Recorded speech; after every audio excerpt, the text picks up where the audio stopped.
ओम श्री लक्ष्मी नारायण जी नमः। सुख सागर 10वां स्कंद 20वां अध्याय। वृंदावन की स्तुति। सुखदेव जी ने कहा, हे राजन, जब गर्मी अधिक होने से संसारी जीव दुखी हुए, जब बरसात कृपा करके अपनी सेना बादल को लेकर जड़ व चैतन्य सब जीवों को सुख देने और गर्मी के साथ युद्ध करने के लिए धूमधाम से चढ़ाई, उसकी सेना में बादलों की गर्जना, मारू बाजे के समान, अनेक रंग की घटा, शूरवीरों के समान, बिजली का चमकना नंगी तलवारों के समान, मोरों की बोली करखा बोलने वालों के समान, पानी की बूंदें बाणों के समान, मेंढक की बोली भाटों के कवित पढ़ने के समान, श्वेत वर्ण बुगलों की पांति ध्वजा के समान मालूम देती थी। ऐसी भारी सेना देखते ही गर्मी हार मानकर भाग गई और जल बरसने से पृथ्वी और वृक्ष आदि सब जड़ व चैतन्य जीव सुखी हुए। 8 महीने तक जो जल सूर्य ने सोखा था उसे इस तरह बरसाया जिस तरह राजा लोग गर्मी व जाड़े में प्रजा से देन लेकर बरसात में उनका पालन करते हैं। पृथ्वी ने जो 8 महीने तक दुख उठाया था उसका सोच जल बरसने से छूट गया। अनेक रंग के फल व फूल वृक्षों में लग गए। दोहा बेली विविध लिपटी, ललित फूल रहे बहुरंग, शोभित सहज श्रृंगार जिमी, नारी पुरुष के संग। पृथ्वी पर हरियाली उत्पन्न हो गई। नदी नालों में जल उमंग से बहने लगा। उसके किनारे अनेक रंग के पक्षी मीठी मीठी बोली बोलने लगे। हे राजन, वृंदावन में ऐसी शोभा मालूम देती थी जिसका वर्णन नहीं हो सकता। दोहा शोभा वृंदा विपिन की, बरणी सके कवि कौन, शेष महेश गणेश विधि, पार न पावत तोन। महिमा अमित अपार थी वृंदावन धाम की, जहनित करत विहार परम ब्रह्म भगवान हरि। हे राजन, उस सुहावने वन में गोपी व ग्वाल अनेक रंग के वस्त्र पहने हुए झूला झूलते थे। गोपियां मलार आदि बरसात के गीत गाती थी और उनमें श्याम व बलराम उत्तम उत्तम भूषण वस्त्र पहने हुए अनेक लीला करके सबको सुख देते थे।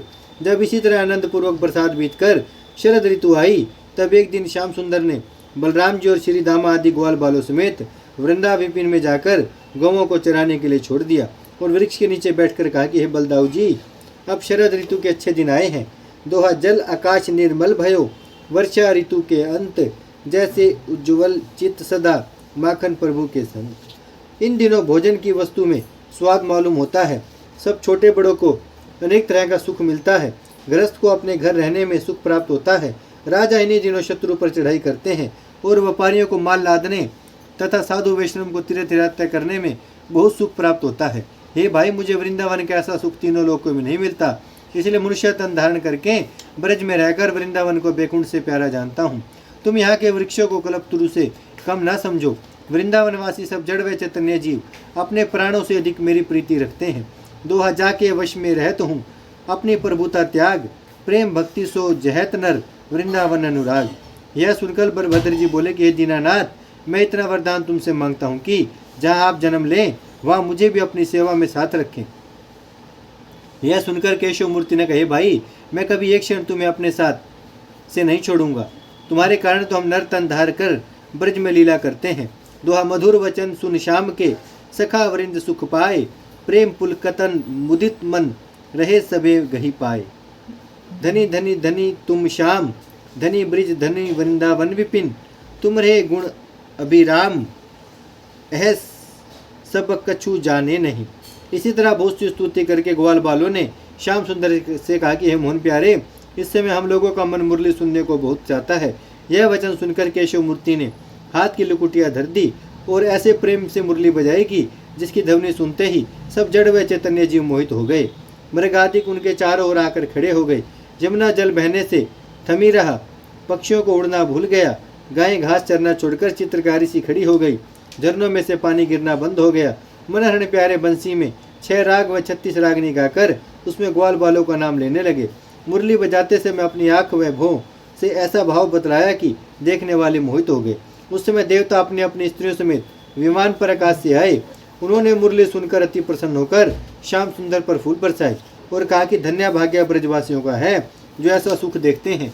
परमेश्वर हम लोगों को वृंदावन में वृक्षादि का जन्म देते तो परम ब्रह्म परमेश्वर बैकुंठनाथ की सेवा करके अपना जन्म सफल करते। दोहा कारण करण अनंत गुण, निगम भेद नहीं पाव, सो ग्वाल संग गाँव ही, देखो भक्ति प्रभाव।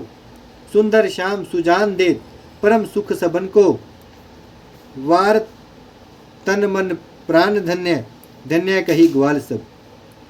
सो धुनि सुनी करी गोपी का ला जाका जब इस राय, माखन प्रभु के दर्श को घर से निकली धाय।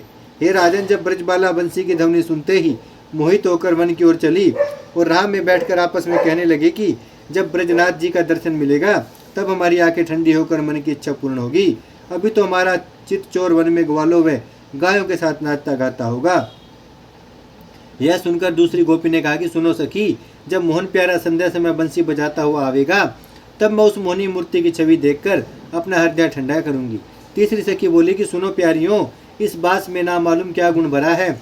जिस बांसुरी को मोहन प्यारे हमसे सुंदर और उत्तम समझकर आठों पैर अपने मुखर अविंद व छाती से लगाए रहते हैं, और वह बंसी श्याम सुंदर के होठों का अमृत पीकर बादल के समान बोलती है। चौथी ब्रजबाला ने कहा कि मेरे सामने यह बांस बोया गया था जिसकी यह मुरली बनी है, सो इसका ऐसा भाग्य चमका कि मेरी सवती होकर केशव मूर्ति की छाती पर दिन रात चढ़ी रहती है। जिस समय गोपियां आपस में बातें कर रही थी उसी समय वृंदावन बिहारी ग्वाल बालों व गायों को साथ लिए मुरली बजाते वहां पहुंचे। उस मोहनी मूर्ति की छवि देखते ही सब ब्रजबाला प्रसन्न होकर आपस में कहने लगी, मोर के मुकुट माथे हथे, मोर के मुकुट माथे हाथे में, लोकुट राजे साजे, गुंजमाल गले ललित लरनते, सुंदर कपोल श्रुति कुंडल, झलक राजे जुल्फ अमोल भरे, गोरज कनकते, गोवन के पाछे आछे काछे काछनी के, काछ राग गोरी गावत गवावत सखनते, आनंद के कंद ब्रजलोचन चकोर, चंद मंद मंद आवत गोविंद वृंदावन नते, जारीदार चीरा में चुन्नित की चमक चारू हार, मुक्ता के लर पावन लोक परसत, कुंडल चमक पित पट लपटाने कटी, दीपक तमक श्रुति दामनी सी दर्शत, नैनन को फल ले लोचन सुफल करो, यह छवि देखी बेको क्यों ना जीव तरसत, मंद मंद आवत बजावत मधुर वेणु कुंजन ते आवत रसिक रूप बरसत। दूसरी सखी ने कहा कि देखो, यह मुरली केशव मूर्ति के होठ के बीच कैसी सुंदर मालूम होती है, जिसका अमृत रूपी शब्द कानों की राह पीने से मुर्दे जी उठते हैं। इस मुरली का बास जिस वन में उत्पन्न हुआ था वहाँ के वृक्ष अपने को बड़ा भाग्यवान जानकर कहते हैं कि यह बांसुरी हमारी जाति भाई है। इस बंसी की ध्वनि देवताओं की स्त्रियां अपने विमानों पर से सुनकर ऐसी मोही जाती हैं कि उनकी कमर से घुंघरू खुलकर गिर पड़ते हैं और उन्हें सुधि नहीं होती। गौवों को चरना भूल जाता है। हिरण आदि चित्रकारी के समान खड़े होकर उसकी ध्वनि सुनते हैं। बछड़े दूध पीना भूल जाते हैं। वृक्षों से मद बहने लगता है। दूसरी सखी बोली कि हे प्यारी, पहले इस बंसी के बांस के तन से जन्म लेकर धूप पानी व सर्दी का दुख उठाया और एक पांव से खड़ी हो रहकर परमेश्वर का तप किया। फिर इसने अपना पोर कटवाकर आग की गर्मी अपने ऊपर उठाई, तब टेढ़ी से सीधी हुई। इससे अधिक क्या कोई भगवान की तपस्या करेगा। यह सुनकर दूसरी ब्रजबाला बोली कि परमेश्वर हमारा जन्म भी बांस में देते तो मैं आठों पैर मोहनी मूर्ति के मुख से लगी रहती और उनके होठों का अमृत पीकर सुख पाती। हे राजन, नित्य जब तक केशव मूर्ति वन में गोचरा कर नहीं आते थे तब तक यही दशा गोपियों की रहती थी। दोहा जावन धेनु चरावही, माखन प्रभु चित चोर, ता आय ठाडी रहे हरिस मुख कर जोर। बंशी धुनी सुनी के सदा सुख पावे सब लोग, माखन प्रभु मुख सो लगी क्यों नहीं हो सुख योग।